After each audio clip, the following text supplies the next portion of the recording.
La primera reflexión que tú tienes que hacer en la inteligencia artificial es entender, uno, que tienes que construir el algoritmo con principios y valores éticos, pero dos, que lo tienes que reentrenar permanentemente. Lo que pasa con Santander, lo que pasa con Bucaramanga, literalmente, perdóname expresarlo de esa manera, no tiene perdón de Dios. ¿Cómo así que porque un gobernador o un alcalde pertenecen a un partido diferente al del presidente, entonces se joden? Muchos en Colombia piensan que para ser presidente hay que ser un hijo. Yo creo que no. Yo creo que para ser presidente hay que tener sensibilidad, hay que tener corazón, hay que haber recorrido las ciudades, hay que haber entendido que hay mucha gente con muchas necesidades. Que la tecnología es literalmente la mejor herramienta para acabar el cáncer de corrupción que vive Colombia. Bueno, bienvenidos a un nuevo episodio de Better Podcast. Hoy tenemos un súper invitado. Felices de estar hoy con este súper personaje, abogado, político, ex senador de la República, ex concejal, ex ministro, mejor dicho, y además puntualísimo. 4:30 llegó. Entonces eso es un puntazo a favor y oficialmente candidato presidencial. Qué gusto tenerte acá hoy. Meli, muchas gracias, muy feliz de estar acá. Estoy dichoso en Bucaramanga, en Santander y obviamente en este podcast que es un hit. Y yo siempre llego puntual a todas partes porque es que eso es respeto por el otro. Bueno, pues espectacular, un puntazo a favor. ¿Cómo te han tratado en Bucaramanga? Ya tienen hormigas culonas, cola y pinto, arepita santanderiana. Me encantan las hormigas culonas, la cola y pinto de piña, arepita santanderiana y bueno, todo. Yo tengo acá medio mis orígenes porque mi abuelo nació en Zapatoca. Ah, Mi abuelo paterno, entonces desde hace muchos años conozco Bucaramanga y cuando fui ministro de Tecnologías de la Información y las Comunicaciones recorrí muchos municipios entregando infraestructura. Ah, no, bueno, buenísimo. Zapatoca se acabó de ganar un premio esta semana como mejor pueblito de Colombia, del mundo y todo. O sea, Zapatoca está espectacular ahorita, tienes que volver. Zapatoca, Curití, amo Curití, además venden unos tapetes, la cosa más impresionante. Bueno, Barichara, que todo el mundo ya sabe que es espectacular. Santander en general tiene unos pueblos divinos. Así es, bueno, qué rico tenerte acá. Vamos a empezar a entrar en materia. Bueno, hace poco pues nos salió la noticia, renunciaste al Senado, pero también renunciaste a Cambio Radical.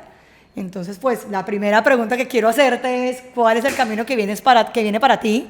¿Qué tienes pensando que en Colombia pues cada vez salen más partidos? Ya casi creo que hay 34 con personería jurídica. ¿Cuál es el plan tuyo de acá en adelante? Yo fui elegido el mejor senador de Colombia por el panel de opinión de cifras y conceptos y tomé la determinación de renunciar al Senado y de renunciar al partido por el que me inscribí como senador, Cambio Radical, porque quiero ser candidato presidencial. Y cuando uno quiere ser candidato presidencial, creo yo, primero tiene que dedicarle tiempo completo a esa tarea. Yo no podía ser candidato recibiendo salario como congresista. Y segundo, yo creo que los colombianos que les guste las propuestas o la trayectoria de David Luna no necesariamente tienen identidad con el partido. Entonces creo que era importante abrir un espacio para constituir, para crear un movimiento ciudadano que me permita correr por la presidencia, llegar a ella y lo más importante, demostrar que acá hay trayectoria, hay experiencia, hay transparencia y bueno, hay interés. Bueno, pues muy bien, además porque competir en el Cambio Radical contra Vargas Lleras es como el petrismo con Petro, entonces pues al final termina siendo una muy buena decisión. Pues yo admiro a Germán Vargas Lleras como hombre de Estado, pero Germán Vargas Lleras es Germán Vargas Lleras y yo soy David Luna. Somos dos personas distintas, dos liderazgos diferentes y lo más importante es que yo sí creo que llegó el momento en Colombia de vivir una renovación generacional. Yo comencé en la vida pública como miembro de la Junta de Acción Comunal de mi barrio y no me he saltado, ningún escalón, edil, concejal, representante, ministro, senador. Lo que quiero decir es que es posible regresarle la dignidad a la política, hacer las cosas bien. Ahora que están tan de moda los outsiders, que caen en paracaídas y que despotrican de todo el mundo, pues es bueno decir, yo mi tarea la he hecho correctamente.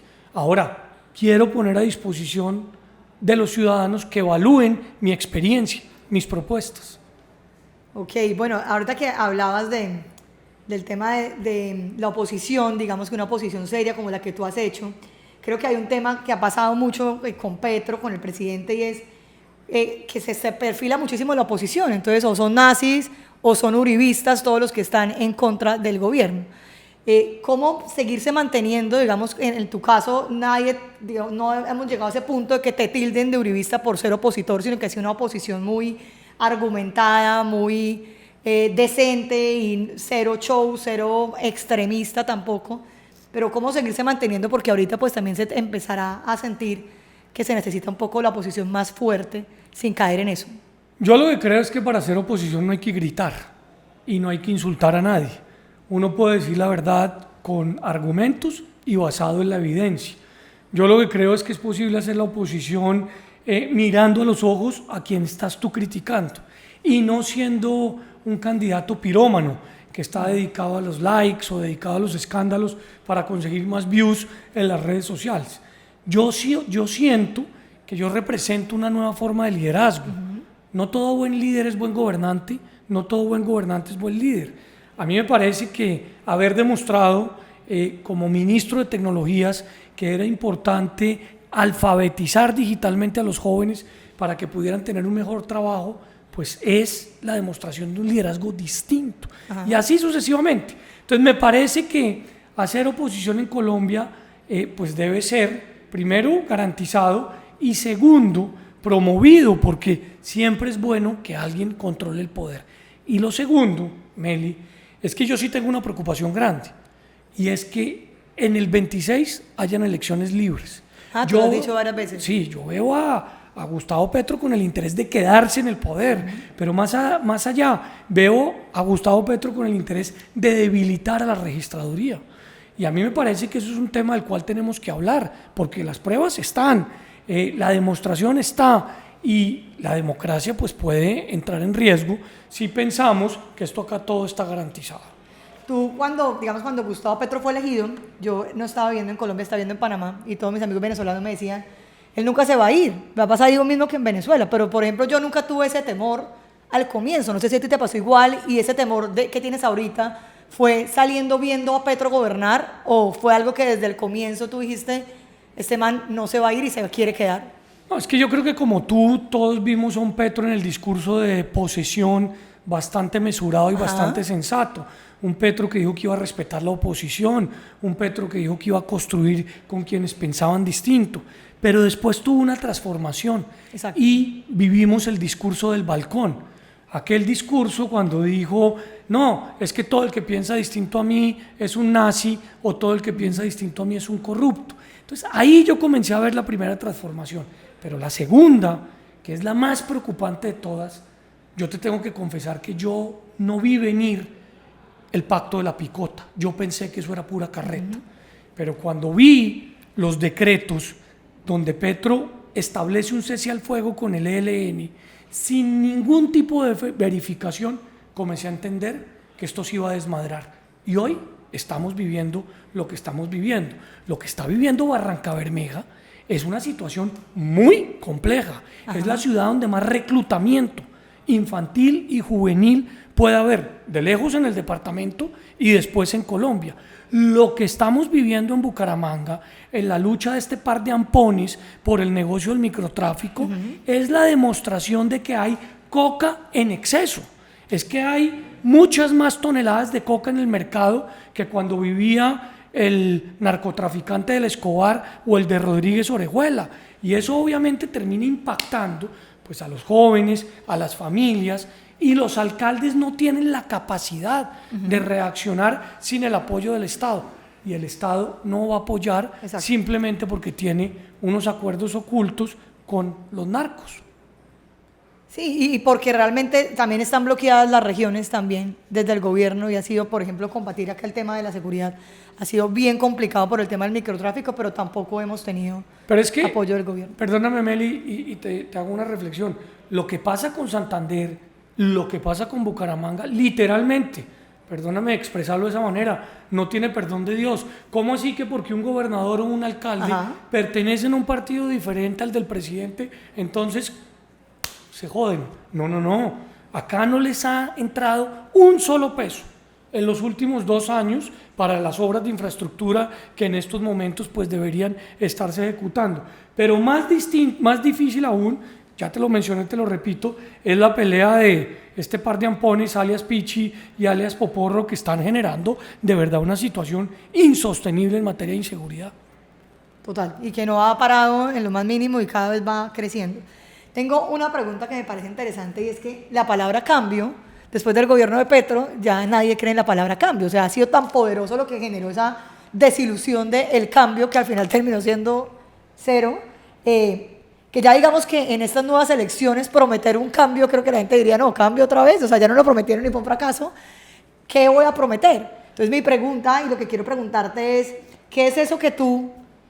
¿Cuál es esa palabra o esa promesa que David Luna le hace a los colombianos para decirle, venga, yo soy otra opción y yo quiero, y conmigo van a encontrar qué?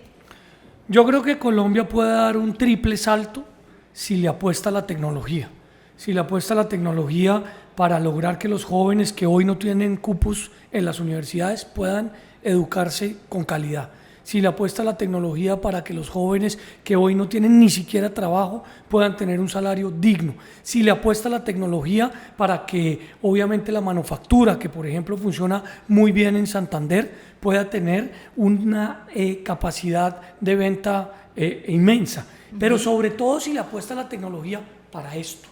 Acá estamos en este instante grabando este podcast en la demostración de que es posible crear un nodo, un espacio de tecnología, donde los jóvenes se entrenan, donde los jóvenes aprenden inglés, donde los jóvenes empiezan a poder vender su trabajo en unos sueldos y salarios pues muy importantes si son comparativos. Entonces, yo creo que hay que hablar de cosas distintas, pero proponer cosas que sean reales. Pero dos, mira, yo creo que se equivocan quienes acusan al colombiano de haber votado por Petro. Porque los colombianos que votaron por Petro lo hicieron auténticamente buscando un cambio. Exacto. Estaban esperando un cambio. Los responsables no son ellos porque les incumplieron. El responsable es Petro, de que siendo candidato sabía que lo que proponía no lo iba a cumplir. Por ejemplo, hoy que estamos viendo la crisis del ICETEX, Petro sabía desde el día cero que no podía condonar las deudas del ICETEX. Sin embargo, jugó con los sueños y con las ilusiones de la gente. Pero dos, Petro sabía desde el día cero que solamente con la firma de un decreto podía aumentar de 80.000 a 250.000 el subsidio de los adultos mayores. ¿Por qué no lo ha hecho? Porque es un politiquero. Está simplemente utilizando eso como excusa para tramitar una ley de reforma pensional que no necesitaba. Entonces, acá hay que pasar la página. Hay que entender que seguro hay una gente triste, que seguro hay una gente desilusionada, pero que hay que proponer verdaderas cosas que pueden cambiar una sociedad y que se pueden hacer. Ok. Siempre que digamos hay cambios de gobierno y sobre todo cuando son cambios tan abruptos como seguramente el que va a suceder ahorita, pues los que terminan pagando al final son los colombianos porque casi que el primer año se va en el retrovisor diciendo lo mal que lo hicieron, cuánto se robaron, cómo estuvo de mal, y eso es algo que creo yo que Colombia no va a estar lista para poder aguantar otro año en ese retrovisor, porque vamos a salir muy mal de este gobierno, digamos que económicamente vamos a salir muy mal. Lo que te quiero preguntar es, ¿qué mantendrías del gobierno actual? O sea, ¿qué consideras que sí se hizo bien o se está haciendo bien y que se podría mantener? Mira, yo creo que hay que llegar a actuar, porque acá hay que recuperar la moral del país, la economía y por supuesto el territorio que está controlado hoy por los grupos al margen de la ley. Yo creo que ese complejo de Adán o de espejo retrovisor, el que llegue, ojalá sea yo con el apoyo de quienes nos ven, pues no se puede implementar porque hay que meter tanto el acelerador para lograr sacar adelante a varios sectores que si te dedicas a pensar en el pasado, inmediatamente fracasas.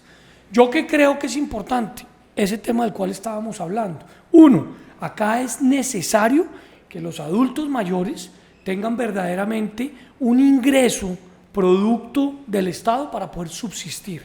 Dos, hay que luchar contra el hambre. Esa no es una bandera de la izquierda, es una bandera del sentido común. 2.500.000 colombianos se acuestan con una sola comida, o sea, con un solo golpe. Yo creo que el gobierno ha hablado mucho de eso, no lo ha logrado implementar, pero hay que meterle todo el acelerador. 3, decía Bill Gates que no hay transición energética sin transmisión. Yo sí creo en la transición energética, creo que hay que apostarle, pero con claridad y sobre todo con oportunidad.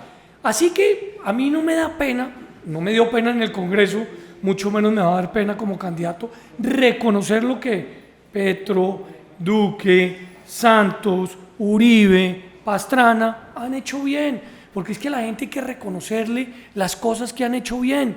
Acá no podemos seguir en un país de yo me hago elegir a costa de cómo jodo al otro para poder gobernar. Eso no se va a lograr. Pues hay que saber reconocer, y yo creo que hay que reconocer y mantener varias cosas. Bueno, muy bien. Bueno, hablemos de tecnología. Tú fuiste ministro de las TIC en el gobierno de Santos y creo que esto es muy importante en el momento en el que estamos. Y hay un tema que quiero preguntarte, además tú tienes hijos, y es el tema de la inteligencia artificial. ¿Sí? La inteligencia artificial se puede entender en dos vías.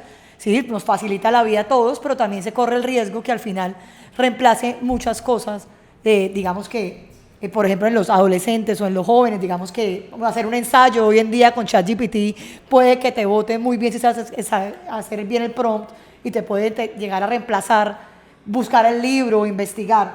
¿Cómo crees tú que en la educación se debe manejar y conservar esa línea tan delgada que hay entre que la inteligencia artificial llegue a superar, digamos que la inteligencia de las personas o la capacidad de investigar y demás?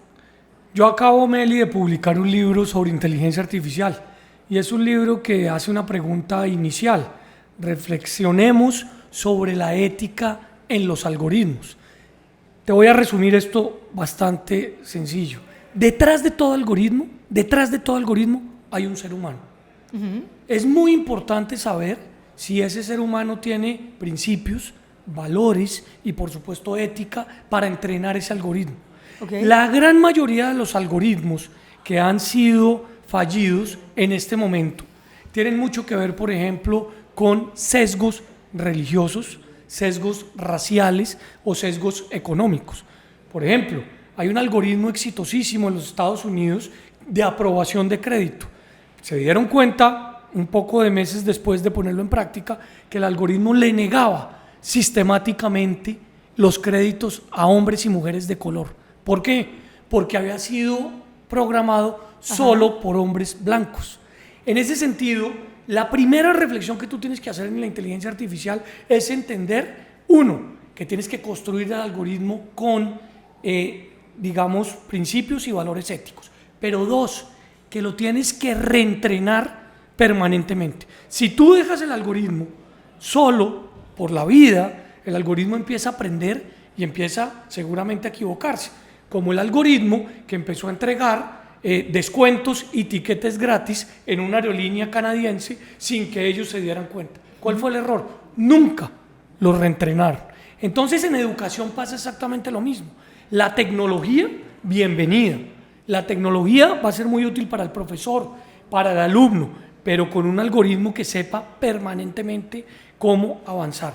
Y tres, yo sí tengo absolutamente claro, así pierda los votos de quien los pierda, que las pantallas solamente deben ser utilizadas de determinada edad en adelante. Los teléfonos celulares en los colegios, en los grados de la primaria, no deberían estar permitidos, porque claramente distraen muy fuertemente a los niños y la educación. Pero esos debates nos da pánico darlos, ¿sabes por qué? Porque muy poca gente sabe de tecnología. Entonces, tecnología para la educación, tecnología para la seguridad, tecnología para la manufactura, tecnología para mejores salarios en los jóvenes. Ese no es el futuro, ese es el presente. Y un presidente que no sepa de tecnología le va a pasar lo que le pasó a uno hace unos días en Argentina, que dijo que las criptomonedas para adelante. Las criptomonedas en sí mismas, como lo dijo una candidata hace unos días, no son malas. Lo que es malo es no tener una regulación clave para poder avanzar en el tema. De acuerdo. Bueno, hablando de las tendencias, hablando de redes sociales como tal, digamos, hoy en día y en política cada vez es más necesario y más fundamental el tema de las redes, pero pasa mucho que los políticos dicen, tengo que estar en redes, ponme a hacer algo, ¿qué hago? Yo tengo que estar en redes. Pero creo que digamos que tú puedes ser un político que se identifica digitalmente. Creo que el trabajo digital tuyo ha sido fuerte, pero ¿cómo hacer para no caer en lo ridículo? Por ejemplo, tú has entrado en tendencia, yo vi el de Purificación García que me pareció muy bueno, pero ¿en qué momento David Luna dice, no, esto no, pues está bacanismo el baile y todo, pero yo no voy a hacer esa tendencia o yo no voy a estar ahí? Porque siempre el grupo que está detrás te está diciendo, métete, es lo que está en TikTok, es lo que está pegando, pero cuando tú dices, voy o no voy. Esa es una súper pregunta porque yo creo que, uno, pocas personas se atreven a hacerla, y dos, casi todo el mundo trata de evadirla. Yo te lo voy a contestar de la manera más franca. Yo tengo una personalidad y hasta donde yo me siento cómodo. A mí me han dicho en muchas ocasiones, oiga, como usted es un rolazo o un cachacazo, quítese la corbata o despelúquese. Yo me peino así desde que tengo 10 años. Yo a cuenta de que voy a cambiar mi forma de peinarme o a cuenta de que voy a cambiar la forma de vestir para ganar una elección. No, yo creo que como me he visto representa algo. Yo me he visto con corbata, sobre todo en Bogotá, porque a mí me parece que la corbata es el uniforme para ir a trabajar. Yo creo que eso genera respeto hacia el otro, hacia la institución. Entonces cuando me dicen, hombre, haga esto en redes, que trending está marcando muy bien, si no me siento cómodo, literalmente no lo hago. Me acuerdo mucho el de TikTok, que era como... yo no voy a hacer eso. Yo no voy a hacer eso porque me parece que uno termina haciendo algo que uno no representa. Pasando a lo ridículo también. Ahora, también quiero decir que hay momentos en los cuales pues uno se arriesga. Ajá. Y arriesgarse pues está bien si tú te sientes cómodo. Pero si no te sientes cómodo, pues no. No sé cuándo va a salir este podcast. Pero te voy a decir una cosa. El viernes voy para Barranquilla, de donde es mi mujer, donde son mis hijos. Yo llevo 12 años bailando la Vía 40 disfrazado de gorila, porque esa es la esencia de mi familia, que es barranquillera y que es carnavalera. Muy distinto sería si yo, por ganarme unos votos, exacto, termino mañana pues bailando, porque se van a dar cuenta que eso no me fluye. Entonces, con todo el que soy cachaco, ya no me gritan tanto baila cachaco, baila cachaco. Y otra cosa, ¿qué tan importante crees tú o ha sido en tu carrera política el tema de las redes sociales? Si tuvieras que decirlo en un porcentaje, decir, venga, yo creo que la gente que hoy en día cree en David Luna, tanto porcentaje, me ha llegado por redes. Pues yo te voy a contestar con un comentario que me han hecho en la calle. Hay gente que se me acerca y me dice, yo lo conozco a usted por Instagram, yo lo conozco a usted por TikTok. Entonces yo sí creo que eso te permite que mucha gente que antes no te conocía te pueda conocer. Ahora, yo también creo que es muy importante insistirle a la gente, hombre, no solamente vote por el que mejor baila, por el que mejor juega fútbol o por el que mejor toca saxofón, porque muchas veces esas personas nunca en su vida han visto lo que es un certificado de disponibilidad presupuestal. Y si tú no sabes cómo manejar, cómo contratar, cómo ejecutar, pues vas a llevar al traste a la gente, que es un poco lo que yo creo está pasando en este momento. El presidente actual quería ser presidente, sí, y me parece eso legítimo. Lo que pasa es que no sabía para qué ser presidente. Que él lo dijo hace poquito en una entrevista. Él lo dijo. Que era tristísimo. ¿Qué fue lo que dijo? Que era muy triste. Que él se sentía muy aburrido. Eso. Claro. Que para ser feliz no. Claro, una cosa es ser candidato, donde tú estás echando discursos, hablando con la gente, y otra cosa es allá sentarte en una silla, en una soledad, 24/7, evaluando la labor de cada uno de los ministros. Porque a mí sí que no me vengan a decir que uno es tan pendejo de pensar que es que el ministro hace lo que él quiere. Exacto. No, yo fui ministro y a mí me daban órdenes y yo las cumplía, o si no me tenía que ir, porque si no, no era un ministro de un gobierno. Eso me parece que es sentido común y el ciudadano tiene que tratar de entender que ahí hay un reto enorme para lo que viene. No se trata de votar por el que más despotrica de Petro, no. Tampoco se trata de votar por el que más despotrica de Uribe, tampoco. Se trata de votar por el que te plantea unas cosas que tú sientes van a resolver la vida del colombiano y dos, se pueden hacer. Y eso me parece a mí pues que tiene mucho que ver con buenos seres humanos. Déjame te pongo un ejemplo muy difícil. Me voy a arriesgar. A ver. Todos o muchos en Colombia piensan que para ser presidente hay que ser un hijo. Yo creo que no. Yo creo que para ser presidente hay que tener sensibilidad, hay que tener corazón, hay que haber recorrido las ciudades, hay que haber entendido que hay mucha gente con muchas necesidades. Hay que ser buen ser humano para ser presidente. Y yo creo que pronto tú tienes en la mente pues una cosa distinta. No, yo no voy a apreciar yo mismo de lo que creo que soy, pero yo creo que Julieta y Alejandro sienten una conexión con su papá porque su papá está pendiente de cómo te fue, de qué pasó, de por qué tienes un momento difícil. Es como ser un papá de un país. Y para lograrlo hacer bien, pues tienes que conocer muy bien a tus hijos. Tienes que saber perfectamente que Putumayo tiene unos problemas muy distintos a los que está viviendo en este momento La Guajira, o que el Cauca tiene unas particularidades muy diferentes a las que tiene el Casanare, pero ambos podrían perfectamente conectarse y convertirse en el polo de desarrollo más grande entre la Orinoquía y el Pacífico. Eso no es fácil de que uno lo pueda explicar, pero seguramente yo creo que el país puede vivir un momento para decidir esa situación. Muy bien. Tengo otra pregunta y es, en redes digamos que el mayor reto, y siempre te lo deben decir, es como, bueno, tienes que contarlo rápido para que la gente no se aburre y la gente no cambie el video. Yo he visto tus debates de control, todos son súper argumentados, súper estructurados. ¿Te cuesta mucho como tratar de reducir esas ideas y decir, tengo que decirlo en menos de un minuto? Sí, obviamente es dificilísimo, pero también hay momentos en los cuales uno tiene que dedicarle un rato, así no tenga muchos likes, como a dejar constancias. Yo sí creo que es bueno dedicarle, no sé, 4, 5, 6 minutos a explicar por qué razón yo veo que las elecciones pueden dejar de ser libres en Colombia.